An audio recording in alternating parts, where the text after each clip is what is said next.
Jamaah yang dimuliakan Allah Ta'ala, kita lanjutkan sedikit lagi. Jadi itu yang pertama di surah Yusuf ayat 106, ya. Allah berfirman, ya, wa ma yu'minu aktsaruhum billahi illa wa hum musyrikun. Kebanyakan mereka tidak beriman kepada Allah melainkan dalam keadaan musyrik, dalam keadaan menyekutukan Allah. Ya. Iman apa di sini? Iman terhadap rububiyahnya Allah. Tadi ya, mengakui Allah sebagai pencipta dan seterusnya. Tapi mereka dalam keadaan musyrik, yaitu mempersembahkan ibadah untuk selain Allah. Sebagaimana tafsirnya Ibnu Abbas, ya, demikian juga para tabi'in, ya, di antaranya Imam Mujahid, Imam Atha, Imam Ikrimah, Imam Sya'bi, Imam Qatadah, Al-Dhahak dan yang lain. Ya. Kemudian Ibnu Katsir juga menyebutkan tafsirnya Al-Hasan Al-Basri rahimahullah taala. Ini juga seorang tabi'in. Ya. Al-Hasan Al-Basri rahimahullah ta'ala mengatakan tentang ayat ini bahwa kebanyakan mereka tidak beriman kepada Allah kecuali dalam keadaan musyrik. Dzalikal munafiq ya'malu idza amila riya'an nas, yaitu kaum munafik. Kaum munafik. Mereka beramal tapi amalannya ini adalah riya, pamer kepada manusia. Kaum munafik, Abdullah bin Ubay bin Salul, ya, mereka bersyahadat, mereka sholat, tapi sholatnya ini untuk apa? Ya, untuk setor wajah, gitu. Waliyadzubillah.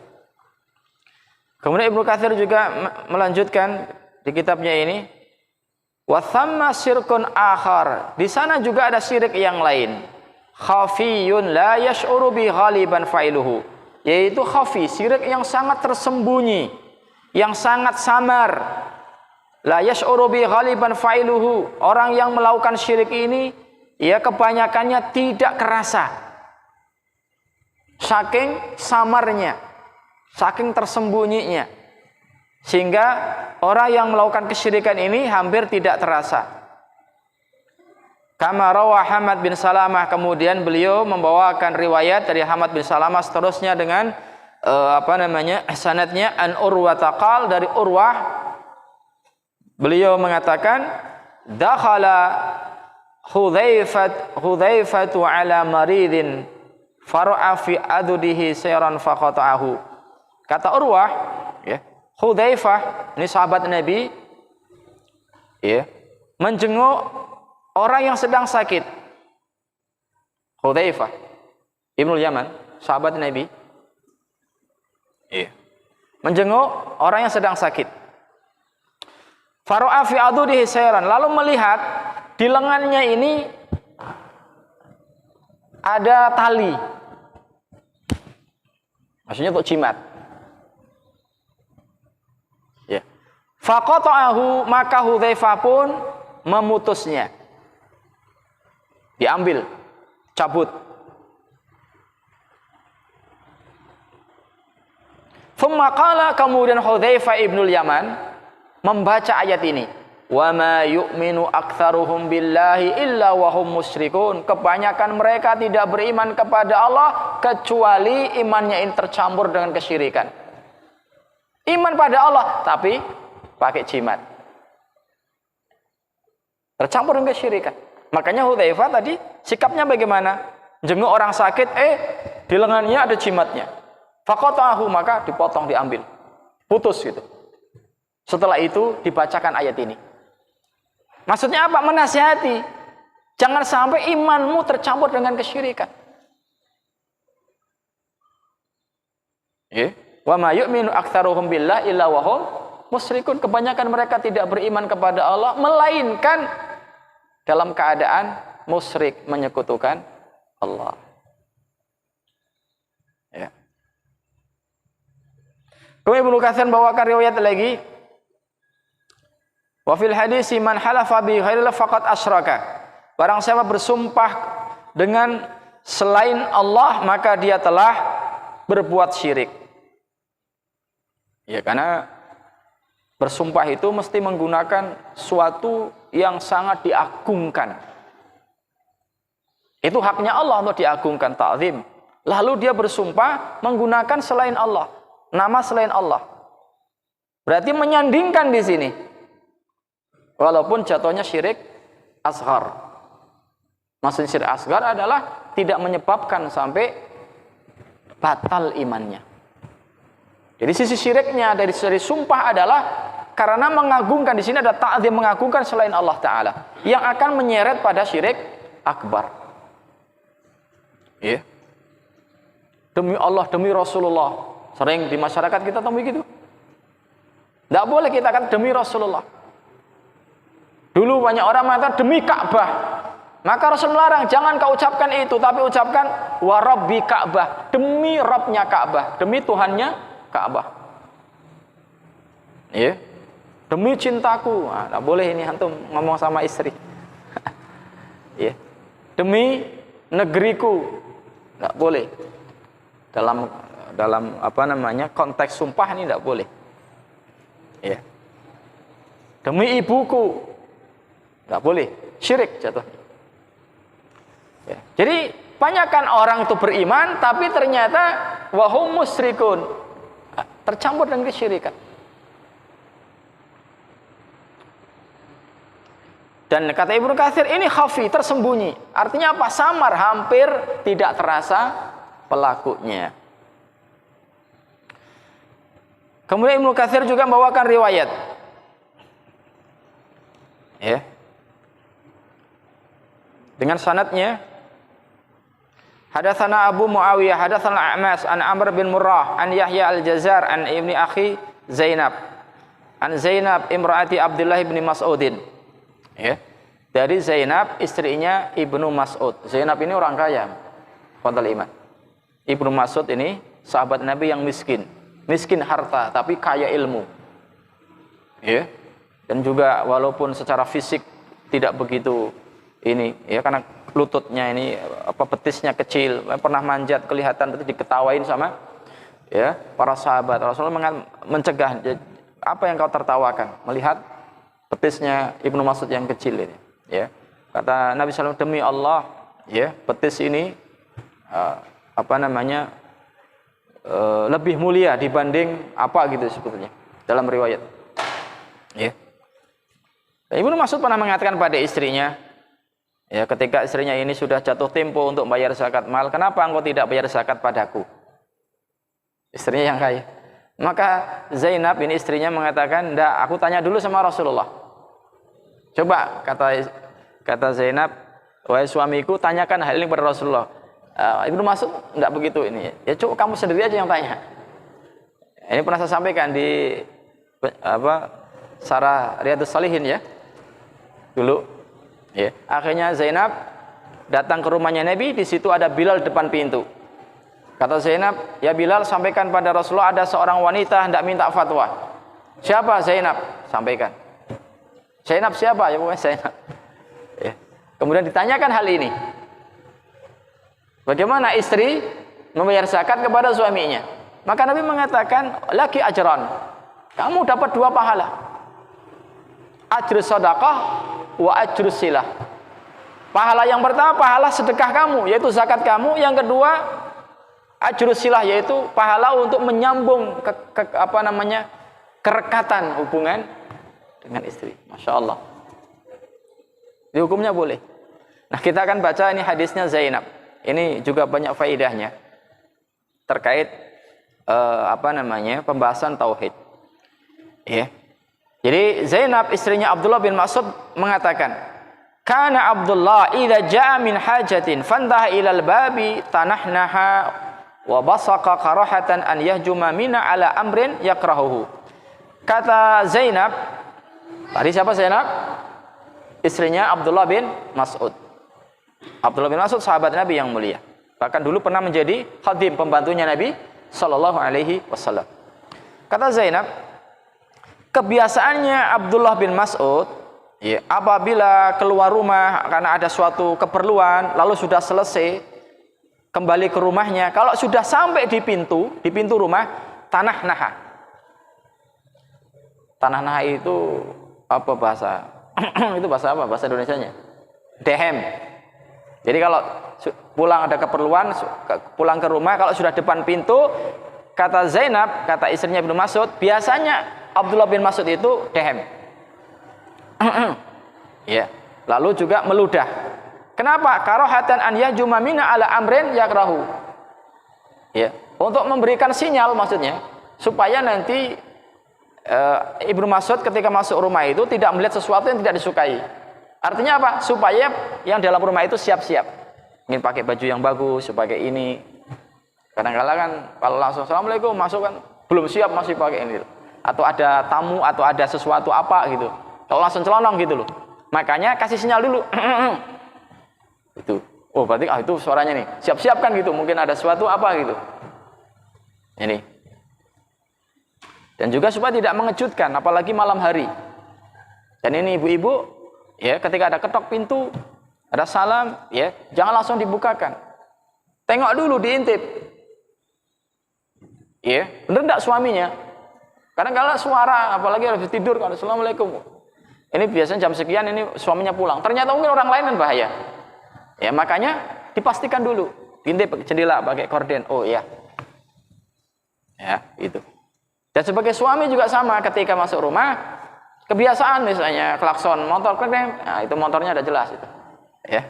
Atau misalnya ya, di samping salam ya mengucapkan salam dan juga baca bismillah.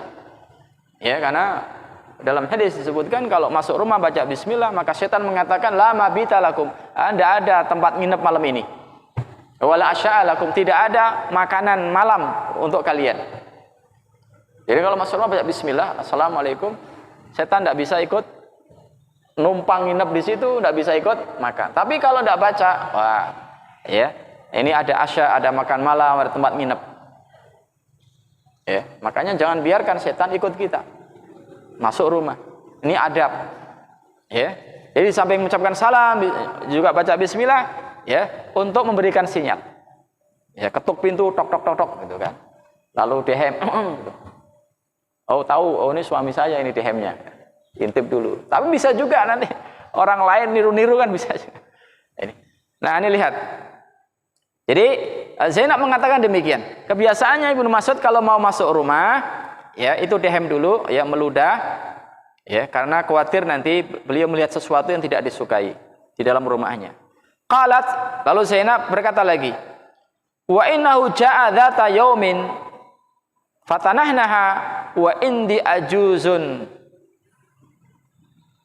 ya, tarkini minal humrati fathaltuha tahtas sarir. Nah pada suatu hari beliau yaitu Ibnu Mas'ud datang seperti biasanya di depan pintu dehem-dehem gitu kan. Sedangkan di sisiku ada nenek-nenek ya, ajus ya, perempuan yang sudah tua ya. Tarkini yang meruqyahku, menjampiku minal humrah karena sakit panas, sakit demam. Fathaltuha tahtas sarir. Ya, lalu aku masukkan di bawah, suruh umpetan gitu. Suruh di bawah apa namanya? Sarir, di bawah ranjang, di bawah ranjangnya, sarirnya. Umpetan-umpetan bahasa kitanya ini. Ini ada suamiku datang umpetkan itu. Ya, jadi dia panggil tabib bahasa kitanya menjampi. Ya, ketika Ibnu Mas'ud tahu datang, suruh umpetan di bawah ranjang. Qalat fa dakhala fajalasa ila janibi. Beliau pun Ibnu Mas'ud masuk lalu duduk di sampingku. Fara'a fi unuki khayatan, lalu melihat di leherku ini ada tali jimat. Pemberian mungkin dari nenek tadi yang ruqyah, pakai tali khaytan. Faqala, maka Ibnu Mas'ud bertanya, ma hadzal khayt? Tali apa ini kamu pakai itu? Kalau emas jelas itu tali. Ya. Tali apa ini? Qalat, maka Zainab mengatakan, qultu, aku menjawab, khaytun, ya, raqali fihi, jampi ruqyah untukku. Fa akhadahu fa qata'ahu, ya. Maka Ibnu Mas'ud mengambilnya dan memutusnya. Tsumma qala, kemudian Ibnu Mas'ud berkata, inna ala Abdillahi la aghniya'u 'anisyirki. Sesungguhnya keluarganya Abdullah bin Mas'ud tidak membutuhkan kesyirikan. Demi kesembuhan lalu berbuat syirik. Ini kata Ibnu Mas'ud. Sesungguhnya keluarganya Ibnu Mas'ud tidak membutuhkan syirik. Sami'tu Rasulullah sallallahu alaihi wasallam yaqul, kemudian Ibnu Mas'ud mengatakan, aku mendengar Rasulullah sallallahu alaihi wasallam bersabda, innar ruqa wat tamaima wa tiwalata syirkun. Sesungguhnya campi-campi, ya, wat tamaim, ya, tali yang dikalungkan atau jimat, wa tiwalah, yaitu juga jimat, adalah syirkun, adalah kesyirikan. Ya. Qalat, lalu istrinya berkata, qultu lahu, aku berkata kepada Ibnu Mas'ud, lima taqulu hadza wa qad kanat aini taqdhaf. Ya, perempuan kan gitu. Senasihati tetap aja jawab gitu kan. Dia mengatakan, ya, lalu apa pendapatmu ketika kedua mataku ini sakit? Dulu kedua mataku sakit. Fakuntu akhtalifu ila fulanil yahudi yarkiha. Ya, lalu, ya, aku pergi ke perempuan Yahudi, lalu perempuan ini menjampiku, menjampi mataku ini. Fakana idza raqaha sakantu. Ketika dia menjampi ini, maka mataku menjadi sehat. Ya, waswis bacain apa gitu kan. Disebul di matanya, ini sehat. Jadi seakan-akan Zainab ini membela diri. Kan ada buktinya. Ketika mataku sakit dulu, itu sering perempuan Yahudi ini menjampiku, lalu mataku sehat. Ya, dibacakan apa, disebul matanya sehat. Ini kan bukti gitu. Sembuh gitu maksudnya. Ya. Faqala, maka Ibnu Mas'ud menjawab, innama dzaka minasyaitan. Kana yanhusuha biyadihi. Itu perbuatan setan. Ya, matanya sakit itu karena ulahnya setan. Fa idza raqaha kafanha. Kalau si perempuan Yahudi itu menjampinya, maka setan melepasnya sehingga sehat. Jadi ulah setan, jadi dibikin sakit, tapi nanti kalau si Yahudi menjampi meruqyahnya nanti dilepas sehingga sehat. Ibnu Mas'ud sampai begitu jauh melihat seperti itu. Itu ulahnya setan. Ya, supaya apa? Terjadi kesyirikan terus. Oh, itu kalau orang mbah setan itu manjur, ada buktinya. Nah, ada ulah setan di situ. Dia sakit gitu kan. Ketika nanti mbahnya ini sembuh, supaya terus terjadi kesyirikan. Ya. Ini. Jadi Ibnu Mas'ud mengatakan itu ulahnya setan. Nanti kalau si Yahudi ini meruqyah menjampi kamu, nanti setan melepaskan dari matamu ini sehingga kamu sehat. Ini kata Ibnu Mas'ud. Inna makana yakfika an taquli. Nah, lalu Ibnu Mas'ud memberikan solusi. Tidak hanya marah saja, tapi memberikan solusi. Sesungguhnya kamu itu cukup mengucapkan sebagaimana yang diajarkan oleh Nabi sallallahu alaihi wasallam. Kama qala Nabi sallallahu alaihi wasallam. Apa itu? Adhibil ba'sa rabban nas isfi wa anta syafi la shifaa ila shifauka shifaan la yughadiru saqama. Ya. Wahai Tuhannya manusia, wahai Rabbnya manusia, hilangkanlah penyakit ini. Sembuhkanlah, isfi. Anta syafi, engkaulah zat yang maha menyembuhkan. La shifa ila shifauka, tidak ada kesembuhan kecuali kesembuhan darimu. Shifaan la yughadiru saqama, kesembuhan yang tidak memberikan bekas. Jadi zaman dahulu pun terjadi seperti ini. Ya, sampai setingkat sahabat Zainab. Ternyata beriman tapi wahum musyrikun. Imannya kecampuri dengan kesyirikan. Ya. Wa ma yu'minu aktsaruhum billah illa wahum musyrikun. Kebanyakan mereka tidak beriman kepada Allah kecuali iman mereka ini tercampur dengan kesyirikan. Kecuali mereka dalam kondisi musyrik, menyekutukan Allah Ta'ala. Dan masih banyak ya, ada 1,5 lembar lagi nih, panjang. Ya. Riwayat hadis-hadis yang menjelaskan tentang kesyirikan. Di antaranya nanti ada kalau tadi tamimah ya, jimat. Ya, kemudian juga tentang tiarah, menganggap sial sesuatu. Ya, dan juga kafarahnya bagaimana. Ini Ibnu Katsir bawakan banyak riwayat. Ya. Tidak sedikit kaum muslimin yang mereka ini beriman pada Allah Ta'ala, tapi tercampur iman dengan kesyirikan. Apa? Nganggap sial. Oh, ini bulan Suro. Sial, harus ini. Oh, ini lahirnya apa? Kalau papat pancuran apa namanya itu? Ya, ini sial, harus diruat. Nah, ternyata keimanan mereka beriman betul, tapi kecampuran dengan kesyirikan. Wahum musyrikun. Nah, ya, Ibnu Katsir bawakan hadis-hadis berkaitan dengan hal-hal tersebut, ya, kesyirikan, ya. Jadi intinya Bapak Ibu yang dimuliakan Allah Ta'ala, ya, kembali ke tadi, ya, bahwa seharusnya ya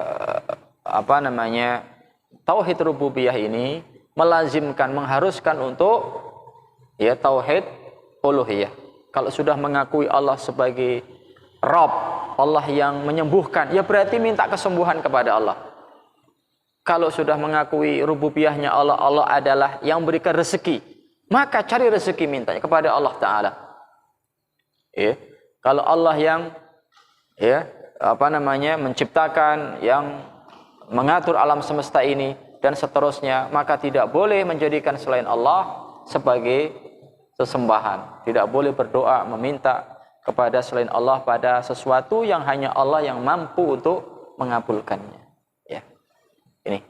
Jadi tadi iman kepada Allah Ta'ala, satu, al-iman biwujudihi, mengimani wujudnya Allah. Allah itu ada. Yang kedua, mentauhidkan. Mentauhidkan apa? Satu, rububiyahnya, dua, uluhiyahnya, dan tiga, asma wa sifatnya. Yang belum kita bahas adalah asma wa sifat. Mudah-mudahan bermanfaat kajian kita malam hari ini. Kalau benar dari Allah Ta'ala, walhamdulillah, ini menjadi ilmu bagi kita. Semoga menjadi ilmu nafi, ilmu yang bermanfaat.